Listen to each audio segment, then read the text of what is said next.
put your 5K and it takes you somewhere and say, I don't like that. Our old man died on me. So before I start, allow me to introduce my brothers and sisters. Some of them are seated down there. See Laura, she probably isn't in the best shape. But I have Sam over here, Irene, James, and Julie. And with us, of course, we have our spouses. I see Majo, my dear wife Sheila over there, and Gilbert Kaburu seated in the back. So, here we are, celebrating a life well lived. You know, we were at the vigil the other day, and I was telling a story about an old man. And let me just take you back to some of these stories. When the old man had just, joined the army, he was, of course, trained in Russia and the UK. And of course, because the UK had some issues at the time with the government of Uganda, because of the country going a bit socialist, he moved to Russia, finished his training, and was lodged in, his first station was in Masaka. Now, many young people were saying, oh, sorry for your father, sorry. I said, no, do not be. That man lived a life way better than many of you. Because my father, when he would be moving from Masaka to come and dance at Susanna every Friday with his friends, when they would reach Mukaya, I haven't seen any nice lady on the road waiting to come to Kampala, they would go back to Masaka to start the journey afresh.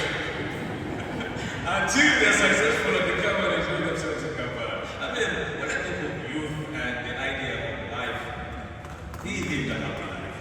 His stories are enormous, and I want to be telling you a few of them very shortly. But more importantly, I want to thank Senor for your opportunity to pray here. That was my father's wish. Whenever we had any family meeting, I don't know whether it was because of the renovations you have made. It's a very nice church compared to the one I was baptized in, because I was baptized here, by the way, in 1981. So it is good to come back, and I think for him it is a great honor. And thank you again for that. So let me just tell you more about our father.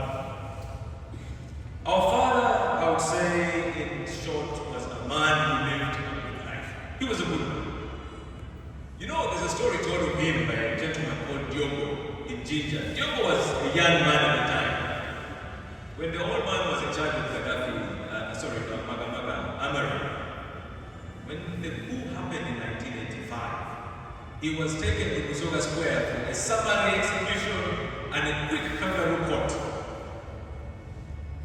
Amazing Basoga came around and they were, coming to see what the soldiers would decide on, the fate of this young soldier.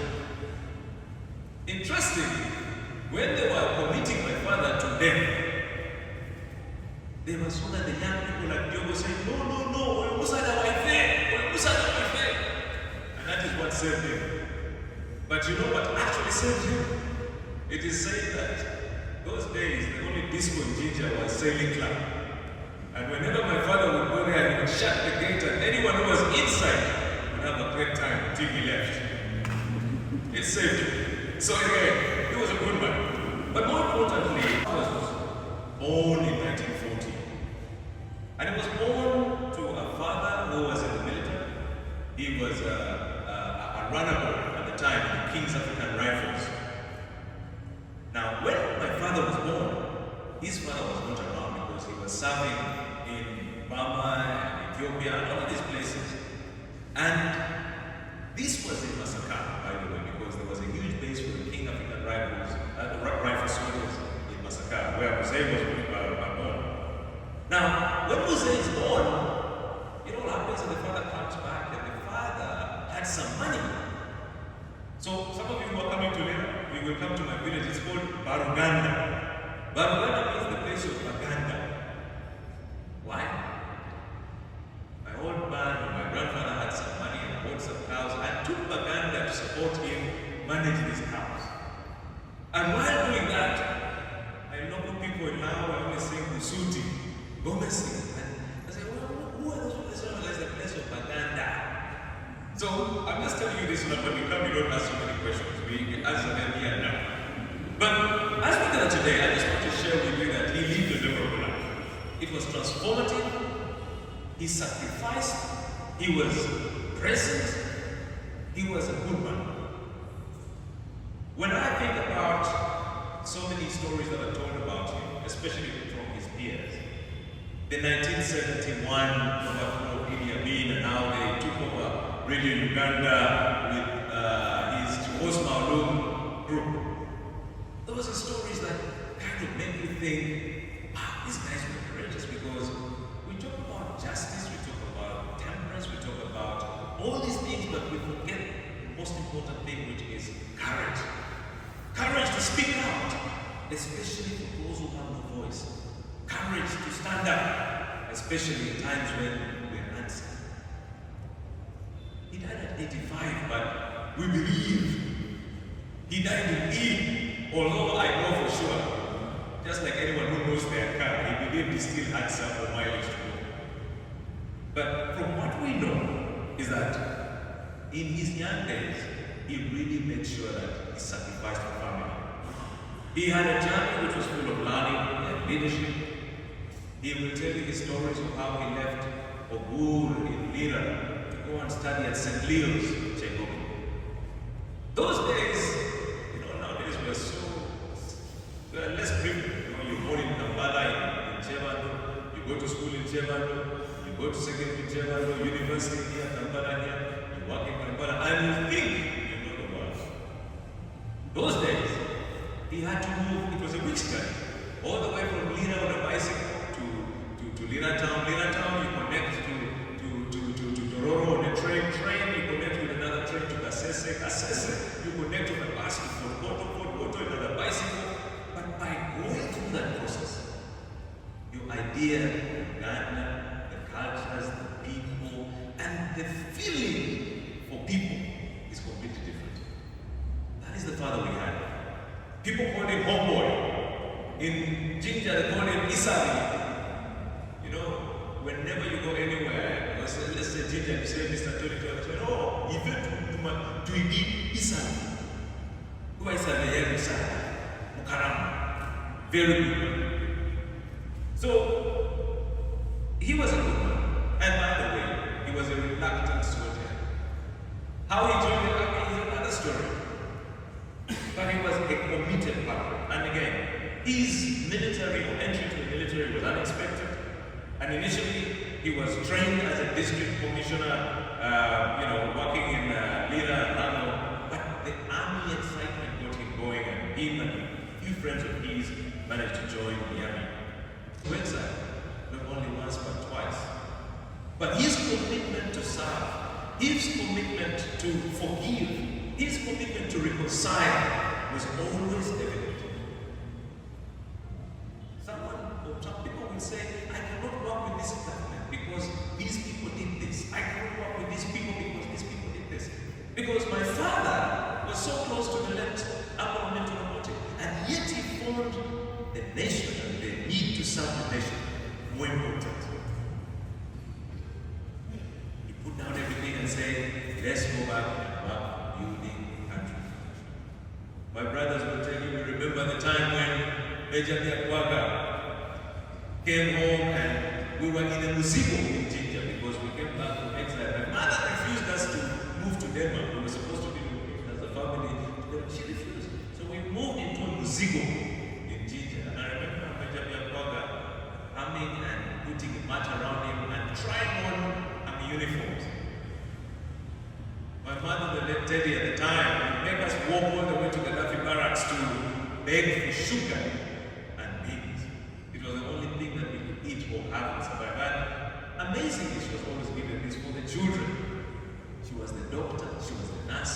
Whenever James would fall sick and he cures, we keep the remaining malaria medicine for the next guy who's going to fall sick. When my father decided to come back to join the family, I remember a very thin man with a lot of beards and stressed. And of course, he was arrested and taken to working in military barracks. After a couple of years, he was back to us, strong, energized, and ready to serve the nation, but also ready to serve his family. He was a good one. He was a leader to us, he was a leader to the society. When he retired and moved back to Lira, we always say, Jose, don't you understand that retirement means you go home and chill. Mzee never knew go home and chill. You go to visit Mzee, you're part of the congregation because there are all people lining to meet him. I remember he would always say, Junior, James, Sam, bring me to my father, let me see my grandchildren. I want to be with them for a month. We said, no problem. We pick him up. On day 2, Junior, I think now I need to go back. My people need me at home. And I'm thinking, this man. But he was a man who loved us. He was a man who loved him. And I think for me, if I shorten my speech as I end, is just to say he lived a happy life, an impactful life. He shared with so many people. We had a house that was full of people we never knew. When it was time to go back to school, you were all given the same amount of pocket money, same shopping money. We even wondered where this man got his money from. But that was the man who was committed to guarding his own. So as we lay to rest, I want us to remember we need to lead or to serve, just like the way he did.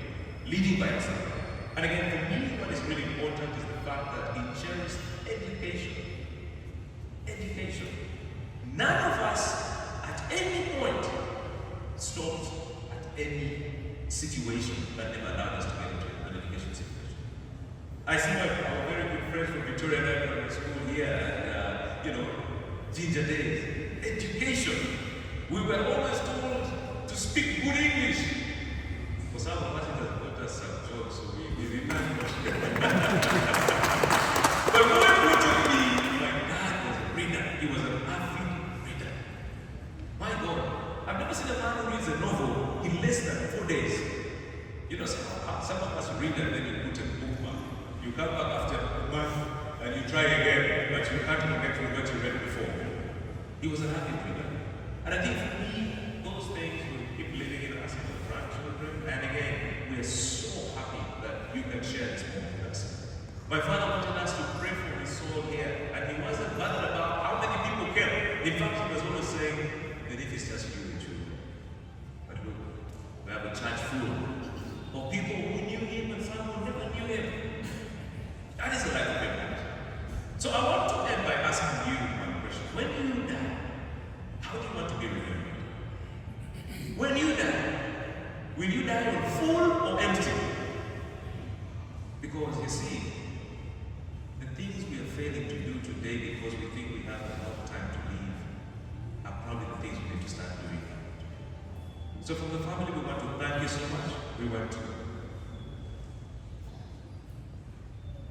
We say thank you.